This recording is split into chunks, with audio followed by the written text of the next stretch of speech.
everyone, welcome back to Royalty Soaps. Today we're making a pumpkin pecan waffle soap. Also, my name is Katie if you care about that. Sometimes, occasionally, I will get emails from brands that are like, "Hi Royalty, how are you?" And I'm like, my name's not Royalty. It's Katie. Also, some people like to call me Kaylee. I get Kaylee a lot in the emails. I get KC in the it's KT, short for Catherine, as in Catherine the Great.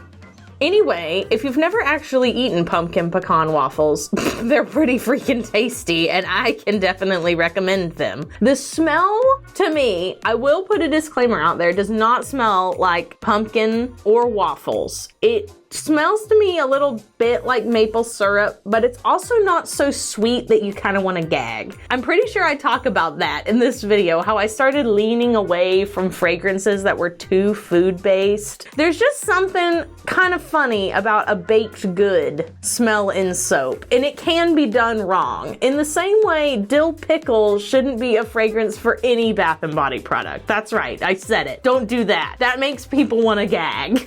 The gross soaps video that we made last Soapmas was truly gross. It was truly gross. Like, would never again. Anyway, enjoy the pumpkin pecan waffle soap making. We will begin by pouring our lye water solution into our oils. Our oils are a little warmer today, so hopefully that keeps everything moving smoothly. Hope it's not too warm. If it's too warm, everything will go too fast.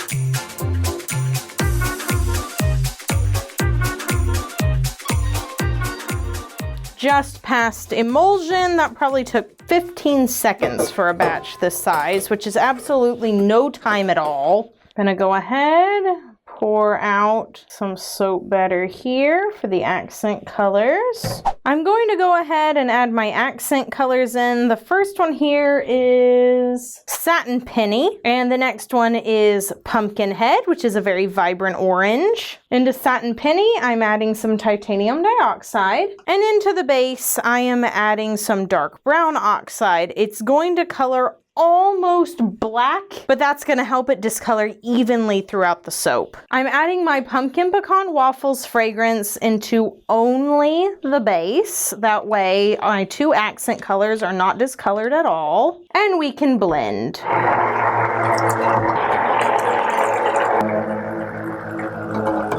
Beautiful. We have our three colors now. Let's get our molds. For this soap, I'm gonna pour about 3/4 of my brown into the molds. I'm pouring on an angle so that I can make sure that I'm pouring the proper amount into each one.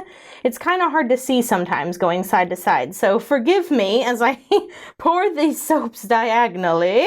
All right, now I'm going to pour these accent colors relatively close. Pour this next one 3 times if I can, and faster. So up, down, up, moving rather quickly so we have a little bit more variety in there.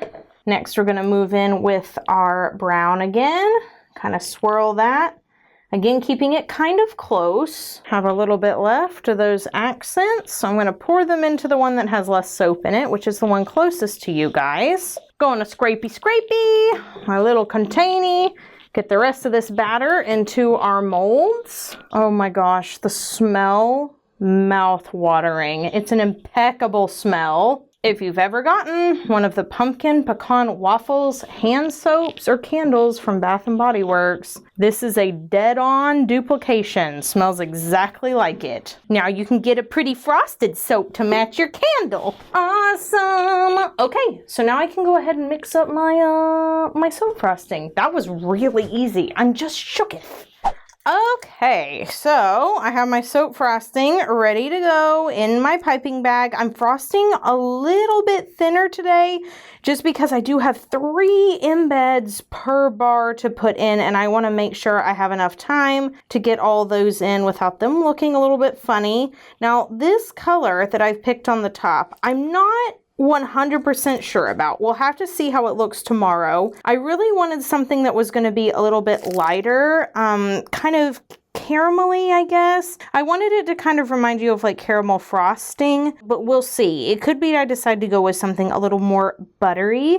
But one thing I do know about my soaps is that some of them do look edible, but some of them are just kind of food inspired, but I don't want it to gross people out. You know what I mean? I actually did a gross soaps video last year where I did like pickle scented soap. And I personally would like never buy something like that unless it was just for a joke. So I don't want people to get the same feeling looking at my everyday bars, or if they've never smelled the fragrance pumpkin pecan waffles, to be like, gross, I don't want to bathe with a waffle because it doesn't exactly smell like waffles. I'm pretty choosy about the fragrances that I use. And if it smells too much like food, I just won't use it. That didn't used to be the case. I used to do like blueberry muffin and stuff, but it's just, I don't know if it's my nose just doesn't like that anymore. I don't really know. It's just not something that appeals to me as much now. Who knows? Maybe that'll change again one day. But for now, I'm trying to pick things that even if they do smell sweet, it still smells like a Bath & Body product. You know what I mean? I think Bath & Body Works has a really good grip on that concept. They have hand soaps and lotions and stuff that smell sweet, but you're not using it getting kind of icked out because you smell like a real marshmallow. You know what I mean? In another one of my videos this month, I referenced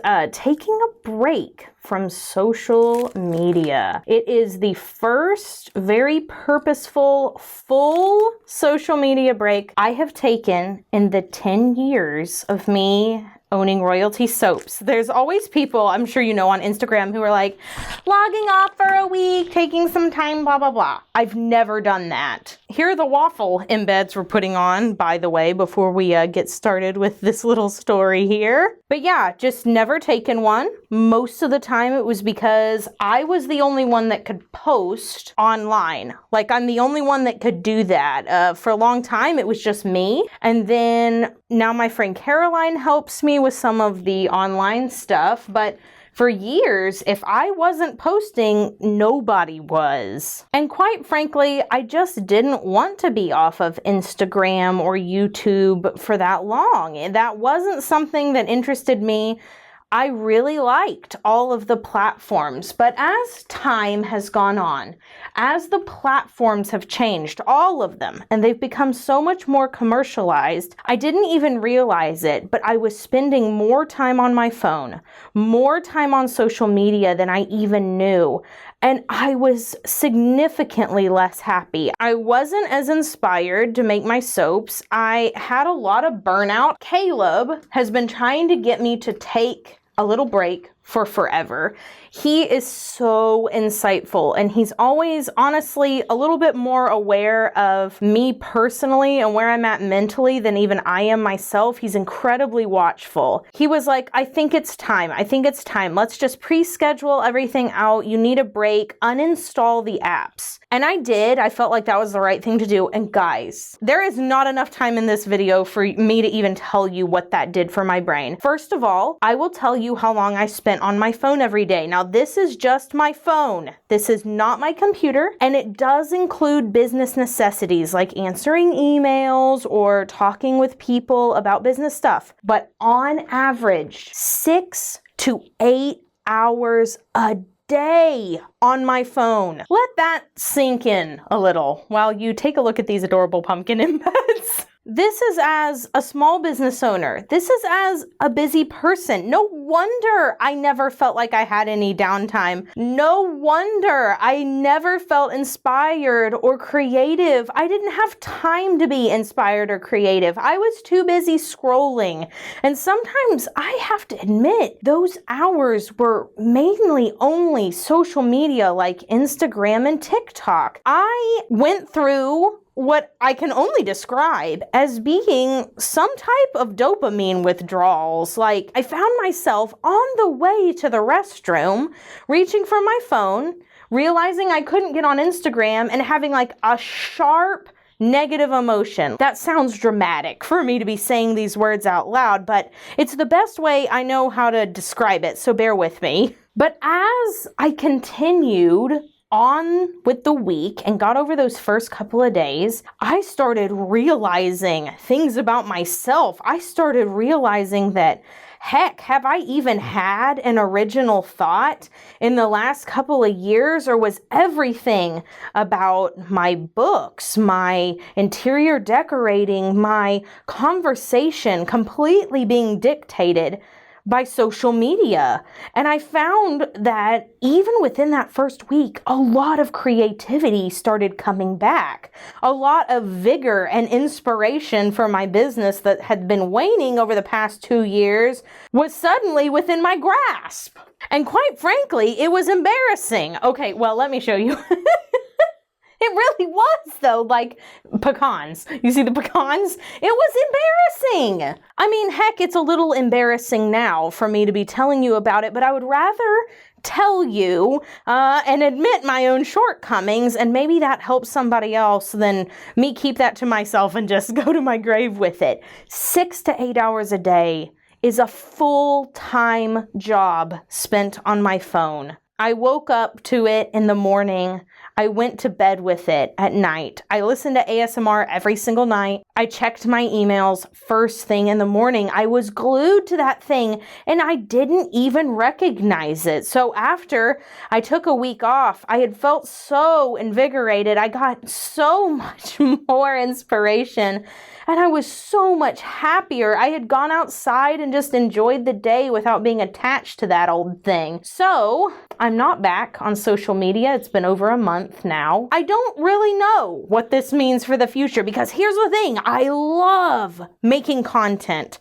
I love making all the Instagram posts. I love taking the pictures. I love doing all the creating. What I don't want to do is do the consuming. So what will probably happen is you will continue to see content from me, obviously. I mean, check it out. You're on YouTube right now.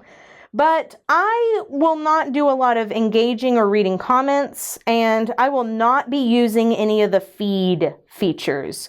So I'm probably not going to be looking at that my own self. Caroline will be doing that for royalty soaps, and obviously if anything is, very important, she'll send that my way. But as for myself personally, and especially in my free time, I think that era has come to a close for me. And let me tell you, I have nothing but peace and happiness about it. I have, again, a newfound excitement for making, again. All of my designs in the upcoming months are so much better. By the way, Pumpkin Patch by The Good Glitter. We have a code. You can use royalty at checkout for 15% off. I verily stand by these glitters. They're so good. So there you go. There's my story about how my social media break turned into something far more long-term. If you're experiencing any of the symptoms that I just listed, do the scary thing, check your phone, see what your usage looks like. I am so happy to say that my daily usage on my phone now is an hour or less. I'm literally using 1/6 of the time. I'm able to go to bed at night without listening to anything. I kind of weaned myself off of that. It was a rough couple of nights, but I'm sleeping like a baby now. And that may not be the case for everyone who gives this a try, but golly, if you're having some of those symptoms, look at your phone usage. Maybe you just need a little break. And this is our pumpkin pecan waffles soap. We talked through the entire embed process. I hope you guys felt in good company with that, and that it wasn't just off the cuff and nobody can relate to it. That's always my fear, is that I'm going to be talking about something and y'all are going to be like, Catherine, this is a you problem. And not an everyone else problem, but based on how many people I know that spend a lot of time on their phone and have talked to me about it, I feel like this is something a lot of people know about. So we'll wait 18 to 24 hours to come back. We'll cut the soap the next day. We can talk a little more about it then, and I'll just tell you some more good things. I mean, you heard kind of the rough things. Let's talk about good things tomorrow. Alrighty, here are the pumpkin pecan waffles the next day. Now, doesn't that frosting look so much better today than it did yesterday? I sure think so. So we'll pop right back into where we left off. Some other perks I've noticed is longer attention span, more time to do things I actually enjoy, like reading. We'll hold that thought for a reveal. Oh yeah, super pretty. And of course, this color will get significantly darker over time. So I know it looks like a washed out brown, but think of this as like a rich, deep, dark chocolate color because that's the color it's going to end up as. So here we go, the front and the sides of the bar. And yes, I did add a little bit of melt and pour drizzle. I went and got some clear melt and pour. Looks so good. I am obsessed with that. Smells even better the next day too. I found a lot of vanilla type smells do typically smell better after they go through saponification and also after a bit of a cure because any alcohol top note dissipates after that. So this smells even better the next day. Also loved the end pieces here. So cute. Basically all that to say, I'm a brand new person and all it took was me not looking at TikTok, Instagram, and Facebook, which seems like such a simple fix, but in actuality required a lot of concentration from me. I'm still really glad I did it. I also think that you guys will be able to see a tangible difference in the future with the content on this channel because I'm just so much more invigorated. So what do you think? Have I convinced you to maybe try a full social media break for a week? Just 1 week. I bet you could do it for 1 week. And obviously, I'm not talking about those of you who have to use it for like work. I'm talking about entertainment only. And if I haven't convinced you to take a week break, perhaps I can convince you to at least look at your phone usage time. Sometimes I think looking at those numbers in a hard, fast way can really be a wake-up call. What do you think? You gonna do it? Let me know in the comments below. Anyways, I hope you guys enjoyed this video where all I did was talk about dopamine withdrawals. I am a better person. What can I say? I feel 18 million times better. Seriously, I've already said it once. Go out there, check how many hours you're spending on your phone casually. Not for work. You get a free pass for work. Also, if you consume more than an hour of TikTok a day, I promise you it is not helping you feel happy. Caroline's sitting down on the floor going, yeah. I cannot wait to see comments down here today because I know either people are going to be like, I've never experienced this in my life. I don't know what you're talking about. Or it's going to be a bunch of people that are like, how did you know? Anyway, have a marvelous day. I will see you guys in the next video. Do something fun for yourself today. I'm not gonna tell you because you already know what I want you to do. I already told you. And I will see you guys in the next video. So until then, bye for now. Meow.